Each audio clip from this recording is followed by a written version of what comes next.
Welcome to the Teachers of BC podcast. Real stories, real teachers, real life. Before we begin, we'd like to acknowledge that we are on the unceded territory of the Indigenous people of British Columbia. Haichka.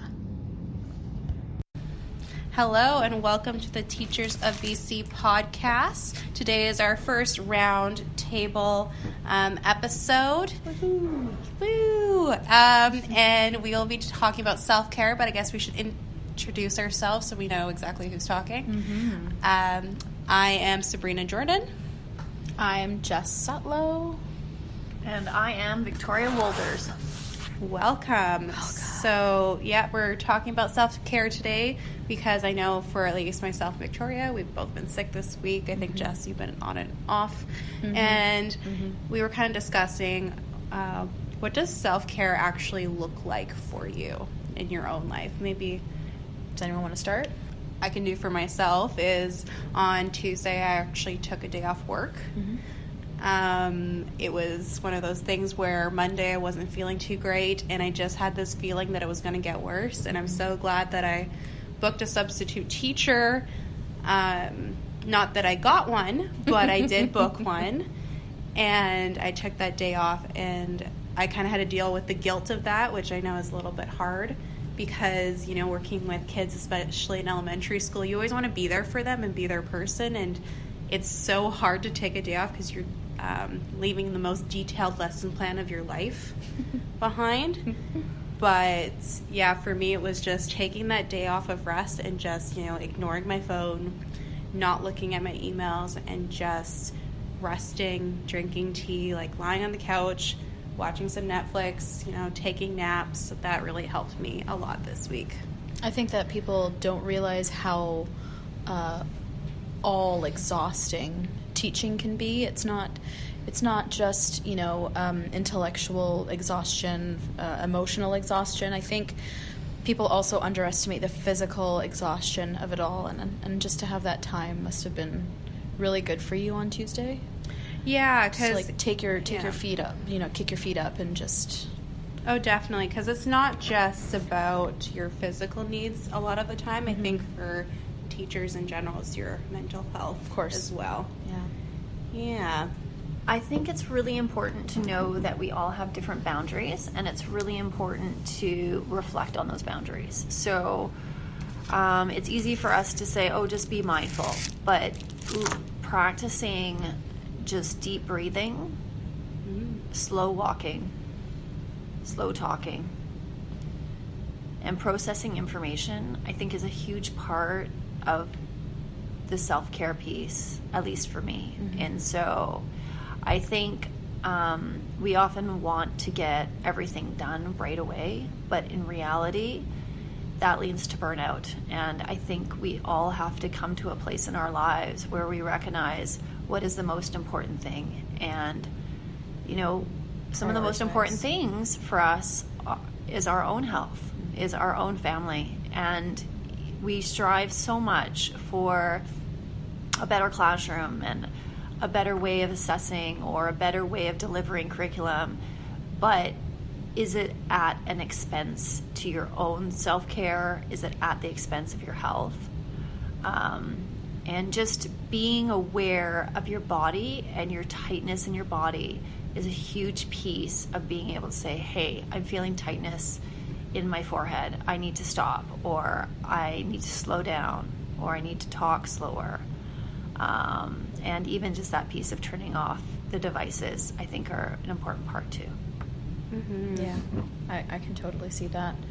I think definitely for myself, this time of year is very hectic. I've got a musical theater production happening at our school, and we've also got, band shows that our band teacher is prepping for, and I've got instruments that are being played every single block, and I have to lug things around, and, xylophones are very heavy, and there's lots of baskets that are labeled, and everything seems very chaotic. And so self-care for me looks like making time for my family, making time for things that fill my bucket. and sometimes that means me being alone. And I think for people who aren't in our profession, I think that can be a little bit jarring sometimes. I think it's difficult for people to understand. But, I'm surrounded. I am lucky enough that every day I walk into my job, I'm surrounded by the love of so many little kids. Mm-hmm. And it's really emotionally fulfilling, but it's also very draining, because for a lot of the kids, I'm a safe adult, and, a lot of them come to me with issues they may be having with friends, or issues, I had a fight with my mom this morning and I'm feeling really emotional about it.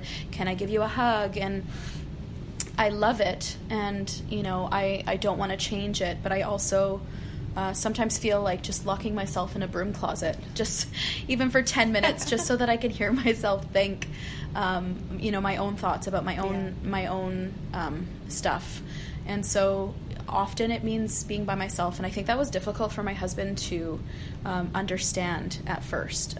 But he's okay with me, taking an hour at the end of the day to put The Office on, or to do a guided meditation, or to even just sit there with my headphones on and listen to some, crystal bowl music, just to, feel the healing power of vibrations and frequencies and all of that other woo-woo stuff that actually really helps me. So I think self-care that's what it looks like for me. It also looks like making time to do things that need to get done, like massage therapy, or, a chiropractic adjustment, or, having, there's a list of things I need to get for my kids. My son's growing out of his jeans. Let's just get all that done. Let's mark that off the list, and it's not on me emotionally anymore. So, yeah. Yeah, and it's kind of, it's just always interesting, because I know for myself, like as you said with your husband, it's like, it's hard to explain to someone what it looks like to be on for 6 hours so and tiring. to just be go, go, go, right? You're just It's exhausted. so tiring. And you come home, and the last thing you want is someone to talk to you. Mm-hmm. It was really hard for when I first started teaching, I know in particular, is because you're trying to be like the best teacher you can be and do all these different things, and you get home and you're like, I don't want to go anywhere. I don't want anyone to talk to me. I'm just gonna sit in this dark room and do something that's mind numbing. And that's really hard to do when you have little kids, because they want you. Definitely. They want full on mom, right? And you can't just give 100% at work and 50% at home. Yeah. You got to give 100% to your kids as well, right? Exactly. And I think that kind of brings up like a next question, where it's, what boundaries have you put up to kind of help with your self-care? Like, what do you do to set boundaries that, at least help with your mental health or physical needs? Well, I think for me, there's a number of digital strategies that I've started to use, where I try to do my best to not email or sometimes text people after, I guess for work people would be like my colleagues. I wouldn't text them or email them after, say, 7 o'clock at night. And then so for friends, close friends, if it's an important text or email, I don't email them, before or after 9 or 10 o'clock at night. And what I'll do is I'll make drafts. So sometimes I've had like 16 drafts in my Outlook Office 365 account ready to be sent at 7 o'clock in the morning or 7:30 in the morning. That's really smart. So actually. Can you set timers for that? Well, you can in some Oh, okay. some apps. Like my sister has one app that you can do that. But I just literally, when I wake up in the morning, I'll go to the gym, I'll come back, and I'll just press send. And brilliant. it's the same thing with the texting too, because I think for me, when I get a email from a colleague at like 9:30 at night on a Friday, like it just puts me back into that work mode. Or recently I received 3 emails from colleagues on a Saturday afternoon into the night, and so if I have to open up my email and I have 3 emails, it just constantly gets me into that work mind. So I've tried to also make it an emphasis to the parents of my students. I send a letter home in September saying that I will not be available on the weekends and then at nights, and so they shouldn't be expecting me to email them. If they email me at 9:30 at night on a Friday, they shouldn't be expecting me to reply on Friday night or Saturday morning.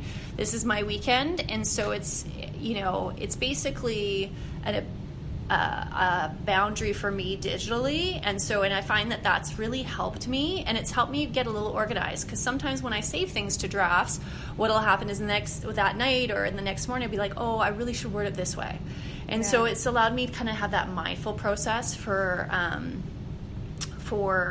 just digital managing of stuff. And so I think that's a big one for me, is being able to manage the digital information that keeps on being bombarded to me every day and sometimes every hour. And I think those boundaries have really helped me, I don't know, put things in perspective. So, and you wear a lot of hats too, right? You know, you work with the union, and you have your teaching job, and you have your family. So I think when you wear a lot of those different types of hats, you're constantly having information coming at you for different things. I mean, for myself, I have emails, like, I never thought I'd be the person who would open up their inbox and have, you know, my 2 email inboxes, and there's 20 emails from work people, and 20 emails regarding, you know, out of what do they call them? Extracurricular activities. I've got gymnastics deadlines. I've got art classes starting again. I've got, you know, and you know, registration. Spring registration is coming, and between that and, you know, I totally see the value in that. And I remember at the very beginning of this year, I went to our administrator and I said, look, if you don't hear from me right away when you email, it's not me ignoring, it's not me, you know, putting it off. It's me just, maybe I'm having a moment where I'm reading a book with my son, or maybe I'm preparing lunches for the next day, or maybe, you know, it's not because I am a textbook procrastinator. So I try to set up those boundaries, but I also am the type of person who once in a while will check them at night, because if I don't, I'll forget. And so I definitely see the merit in the digital boundaries. I try not to speak to parents on the weekends. Like, I try, unless it's like a friendly banter, like, hey, I thought about something something funny that your kid said to me the other day, and I wanted you to know, or I thought of something that, you know, your daughter said, and I thought you'd be really proud to know this. And like, I've sent, you know, little Facebook messages to parents for that kind of stuff, because I just think on the receiving end, if there was something cute, anecdotal, that, you know, my son had said in class, I might want to know about it, if it might make my day. I don't know. But it is hard with those boundaries. I find that digitally we get really overloaded.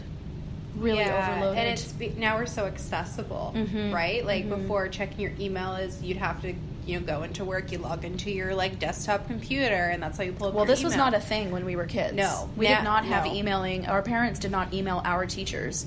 You know, the worst thing that ever happened was we found a phone number once, and my grade 9 science teacher was mortified that we'd tracked her down.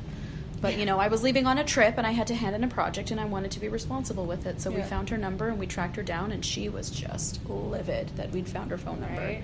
So this was not a thing that ever, you know, was dealt with before us. And I think that that's something that even parents need to keep in mind, is that we are not teachers all the time. We do have another life outside. I know for myself, in regards to establishing boundaries, is I start going, because I come into work quite early, about 7 o'clock, is I leave at 3, and whatever I'm not done, I leave it. And if it's super important, needs to be done the next day, then I occasionally will bring it home, but just leaving it at work and being like, if I didn't get it done today, then it's not getting done. And that's been super helpful.